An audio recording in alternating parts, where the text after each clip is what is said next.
Okay, a very pleasant afternoon to each and every one of us. So welcome po sa part 2 ng The Tribulation Saints, ang mga naiwan sa rapture. In the first part, binigay ko po sa inyo yung dalawang grupo ng mga naiwan.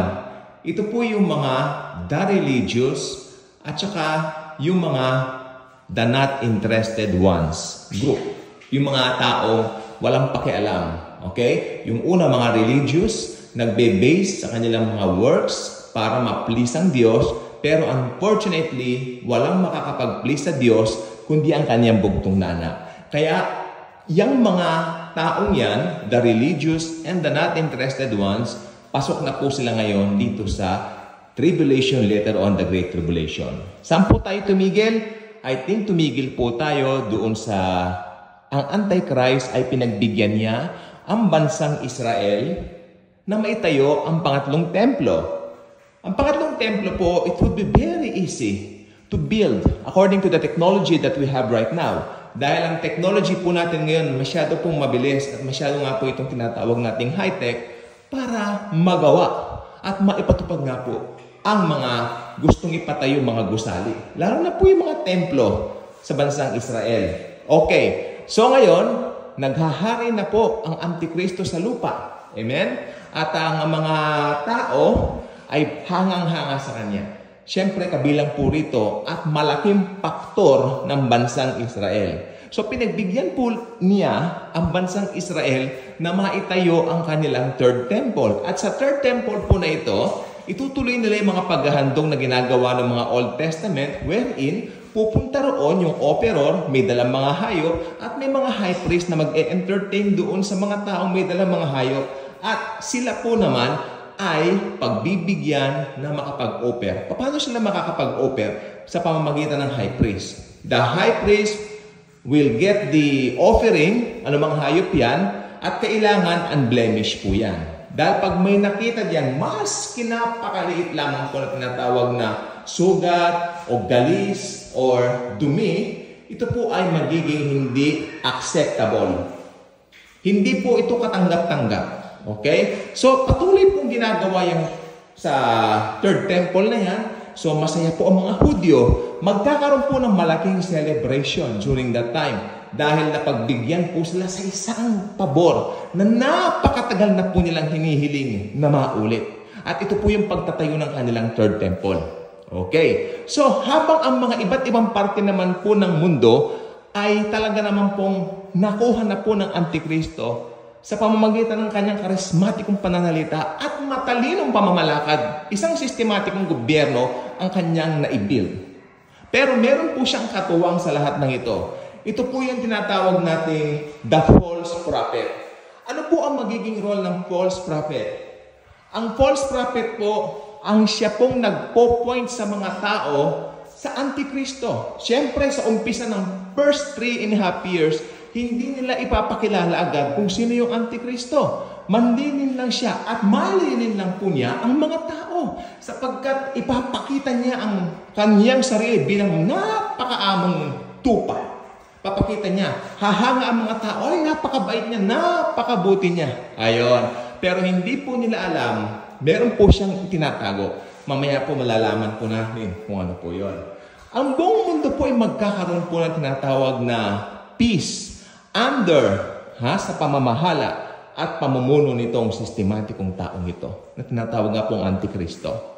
Magkakaroon ng mga kakaibang mga bagong plataforma na hindi pa nagawa ng mga previous na mga naging pinuno. Akalain niyo yung mga previous na naging pinuno, masyado po silang madami sila pero hindi nila magagawa yung nagawa ng taong ito.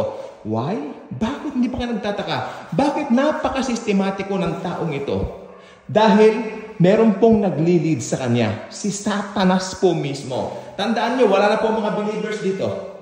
During that time, okay? So talagang ang presensya ng kasamaan talagang nakalukob ng 7 taon dito sa lupa. Ayun po ang mangyayari during that time. Okay? So, magkakaroon din po ng tinatawag na magandang pamamahala itong Antikristo sa pamamagitan po ng tinatawag na pagpapatupad ng isang alituntunin. Pero dito pasok na po yung yung adhikain niya.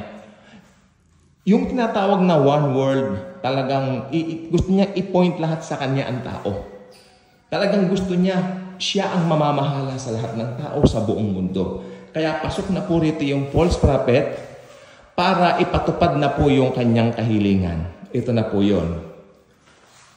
Magpatayo ng isang parang tinatawag na kanyang larawan. Okay? At ang larawang ito ay kanyang papagsasalitain during that time. Pero on the process ng pagtatayo ng larawan na yan, ang Antikristo pong ito ay mag-e-engage sa maraming mga tinatawag na mga talks, mga speeches, kung saan mag-i-speech siya, maiimbitahan kung saan-saan, until ang Antikristo pong ito, hindi naman po may kakaila, marami pong mga tao rin ang naiinggit sa kanya during that time. Kaya biglang may babaril sa kanya habang siya po ay nagsasalita. Mababaril po ito at mamamatay sa harapan ng lahat ng tao. Why? Dahil sa makabagong technology, malamang naka-Facebook Live o YouTube Live, itong Antikristo, the moment na ito ay nabaril. Pero intended ng demonyo yan para maninlang ang mga tao. So, akala ng buong mundo, nawalan sila ng isang great leader. So, malulungkot ang buong mundo during that time. Amen?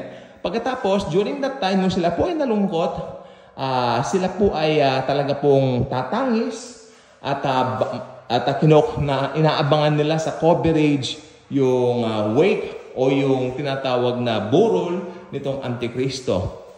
Pero tandaan po ninyo, nahati na po ang 3.5 years. Ang Antikristo po ngayon, lulukuban na ni Satanas at biglang babangon. Naniniwala po ko, after 3 days, babangon din siya sa harapan ng mga tao. Sa harapan ng mga tao po, siya po ay babangon at magigitla ang mundo. Kaya ang mga tao ngayon, hindi lang po paghanga ang nararamdaman sa kanya. Mas naging attached na po yung kanilang paniniwala sa kanya. Yun po ang aking paniniwala po dito. Kaya ang mangyayari po niyan, yung Antikristo pong ito ay magre-require na po ng pagsamba sa bawat tao. Sa pangunguna, siyempre, no, false prophet. Sambahin nyo ang kanyang pinagawang rebulto and all that. Hindi ko po alam kung paano po yon. Pero, meron po mga tao na hindi po papayag sa ganon. Ayaw nila. Maraming magmamatigas at ayaw po nila. At ito po yung mga tatawagin na nating magiging mga tribulation saints. To make the long story short, ang Antikristo po ay magre-require ng isang tatak. 666. Kailangan matatakan ng bawat tao. Kasi pag hindi sila matatatakan, sila po ay hindi po makakabili at makakapasok sa mga malls. Amen. Ang mga Hudyo po na dating bilib sa kanya ay ayaw na ngayon sa kanya. Dahil ang Antikristo pong ito ay may ginawa. Pagkabuhay po niya magmuli, siya po ay umakyat doon sa templo at siya po ay nagpakilalang Diyos. Ako ang Diyos. At may mga ilang Hudyo na hindi sumang-ayon doon. At kabilang yung mga Hudyo na yan na hindi sumang-ayon na nagtago ngayon sa Petra dahil pinapatugis na sila ng Antikristo. Yan po ang mangyayari sa kaganapan sa susunod na 3.5 years. Kasama po ang mga nuclear war. Okay? Kasama po ang mga malalakas na lindol. Puot ng Diyos at puot ng Antikristo. Nandyan na po. Ayun po mangyayari po dyan, no? Talagang nakakamangha po at nakakatakot, nakakagitla. At magpapasalamat tayo mga mananampalataya. Dahil hindi po natin nasaksihan ang mga bagay na yun. Pero pagkatapos po nun, okay, i-require niyang pugutan yung mga hindi nagpatatak. Magagalit siya sapagkat meron palang sumusuway sa kanya at ipapahanap niya, ipapatugis niya ito. Ano po? At may mga mahuhuli siyang mga tao, may mga masasacrifice po ang buhay, kaya nga po sila mga tribulation saints. At pagkatapos po niyan, sila po ay mapupugutan ng mga ulo. Ito po ang gusto ko sabihin sa inyo. During the tribulation age, ang paraan ng kaligtasan ay manampalataya kay Jesus, pero yung iyong dugo. Yun na mismo ang, ito na po ang mismong mabububo. Dahil tapos na po yung dispensation ng church age o ng grace. Doon may grace po. Pero ang grace po dito sa Great Tribulation ay ang mismo pagpapapugot ng ulo. Kaya ganun po kalupit ngayon doon sa tribulation.